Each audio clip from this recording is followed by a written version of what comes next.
Hello and welcome to the channel. If you're a fan of scary stories, you've come to the right place. On this channel you'll find stories that are true, some are fictional, but as long as they send a chill down your spine and make the hair at the back of your neck stand up. A fair warning though, some stories contain graphic, violent or sexual content, so viewer discretion is advised. So without any further ado, let's get into it.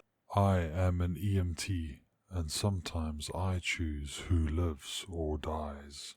By Redditor, Antsomniia. We received a call from dispatch. The husband called in stating his wife had fallen down the stairs and was now unresponsive. With sirens blaring, we made it to the home rather quickly. In an instant, we were out of the ambulance and moving towards the front door of the home. On the porch stood a man and two small children. He held on to them tightly. Both children had tears streaming down their faces and made loud cries, undoubtedly aware that something had happened to their mother. The man, on the other hand, had a blank expression on his face, 1,000-mile stare in his eyes. My partner and I asked where the woman was as we rushed through the porch and in the front door with our stretcher. He gave a vague point in the direction of a staircase that was just out of view down a long hallway. My partner and I continued our swift pace through the home. We sped through the hallway, our feet crunching over the broken glass from what appeared to be a framed photo that lay face down on the floor. The woman was an awful sight to behold. She wore a white silk nightgown that must have come up over her head in the fall, covering the top half of her body. My partner reached down and pulled the nightgown back down over her legs, revealing that the fall was worse than we thought. It looked like there was no effort made to help her after she had fallen. There was a wall directly in front of the staircase, and her head rested with her right cheek pressed hard against the wall, and her neck was bent at an unnatural angle. She was bleeding heavily from the back of her head, and she had heavy bruising on both of her arms. Her legs lay splayed across the bottom two steps of the stairs, battered and bruised as well. Before moving her, we needed to be sure we still had a chance to save her. I got down on a knee next to her mangled body and grabbed the arm that was closest to me and felt her wrist for a pulse. Miraculously, there was a faint one. I gestured to my partner and we moved quickly but carefully. We lowered the stretcher to the ground and gently turned the woman over onto her back. I noticed blood dripping from her nose and that her right eye was swollen and black. My partner and I tried to handle her as softly as possible as we lowered her down onto the stretcher. We placed straps over her chest and legs and lifted her off the ground. The wheels extended as we hastily carted her out of the front door. We sped past the husband, who had not moved a muscle since we came in, and to the ambulance that was parked alongside the road in front of the beautiful suburban home. As we opened the doors and began loading the woman up into the ambulance, one of the children broke free from their father's grasp and ran to me. Shortly after the first escaped, so did the second. Before I knew it, I had two young children clinging to me, one on each leg. I looked down and could see the pain and fear in their eyes. "Please!" they both yelled in unison. "Please save our mom. Don't leave us alone with him." A police officer who had arrived on the scene shortly after us ran over and grabbed both children by the hand. He pried them off of my legs and began guiding them back up the driveway to their father. I paused for a moment and looked at the man. "Don't leave us alone with him," I thought to myself. My partner yelled at me to jump in, and I snapped out of my daze. We began hooking her up to a heart monitor, putting on her oxygen mask, and starting an IV. The heart monitor was not looking promising, and it looked like she could flatline at any minute. The faces of this woman's children begging for me to save their mother flashed before my eyes vividly. She wasn't going to make it, We had at least a 15-minute drive to the hospital at this point, and based on my experience, she'd be dead long before that.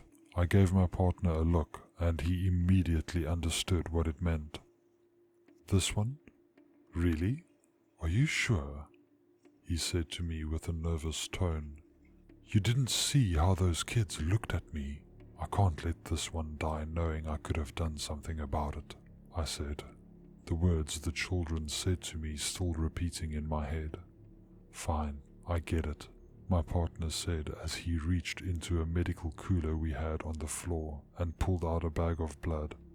Being in this line of work, I, of course, had to learn to control myself, but after kneeling down next to the woman and seeing the blood from the back of her head pouring out onto the stretcher, I allowed my urges to get the best of me. My eyes went black, but all I could see was red. I felt a dull ache in my gums and teeth. My mouth began to water. It had been a while. I heard my partner make his usual soft squeal as I sunk my teeth into the woman's neck. When I did, my mind went blank. Admittedly, I probably drank much more than I needed to. Just before I was about to stop, something unusual happened. My mind went from blank to hearing faint yelling that grew much louder the longer I drank. I wanted to let go, but I needed to know what was happening, so I continued. Suddenly I found myself standing in a hallway.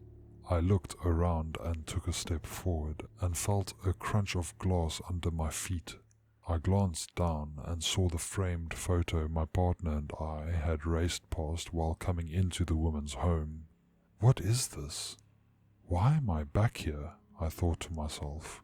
That's when I heard the yelling again, this time much louder and coming from right above me. "Let me go, you asshole! I'm taking the boys and you'll never see them again, I swear to God," the woman yelled frantically. I tried to move down the hall as fast as I could, but as soon as I reached the base of the stairs, I heard a man grunt and an ear-ringing scream from the woman. I was too late.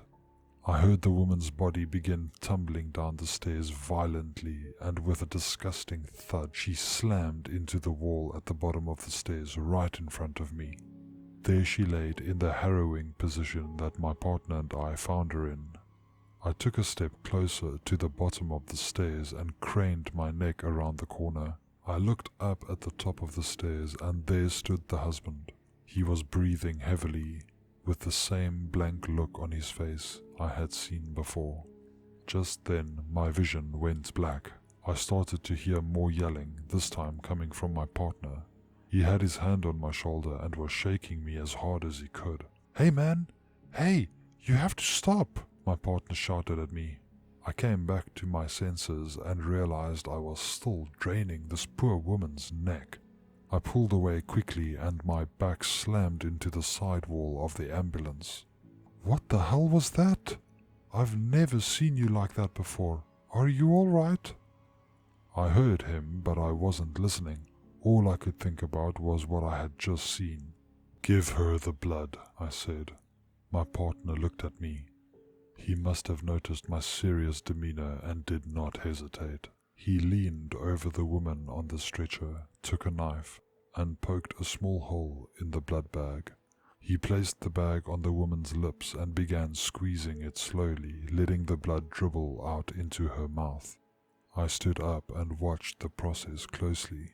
When people are on the verge of death, the process doesn't always work. I found myself hoping that this transition would be successful more than any other I've done in the past.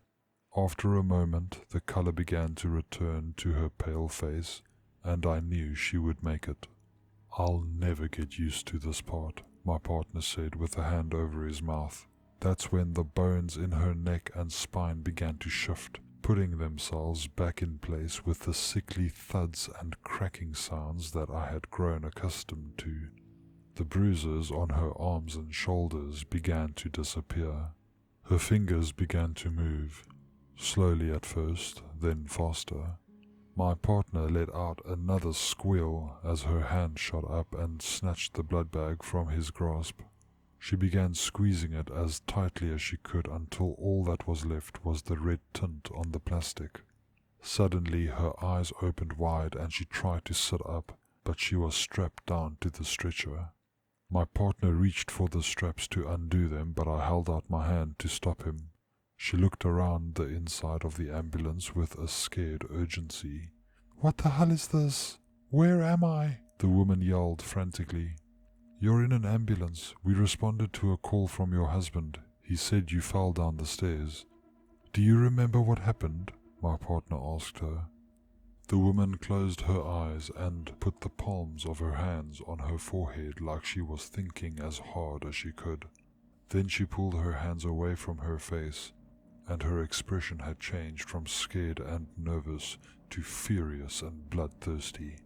Emotions are always heightened after a fresh transition. She leaned forward in the stretcher as hard as she could, and the buckles began to loosen and the straps were starting to tear. I stood up and banged on the wall behind the driver's side of the ambulance, which was our signal to pull over. The woman was almost completely out of her restraints when the ambulance came to a stop on the side of the road. I walked over to the back doors and opened them up.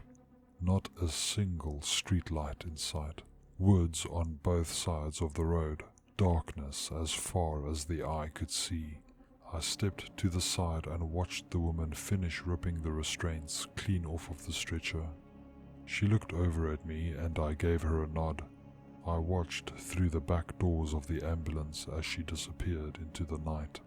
I closed up the back doors and gave another loud bang on the driver's side wall, letting him know we were ready to hit the road again. A few minutes later we arrived at the hospital. My partner and I jumped out of the back doors and began pulling out the now damaged stretcher to replace it before the next call.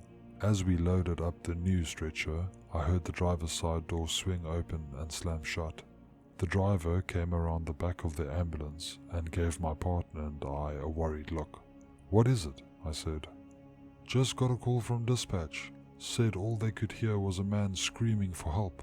The call came from the same address as the last one." I smiled.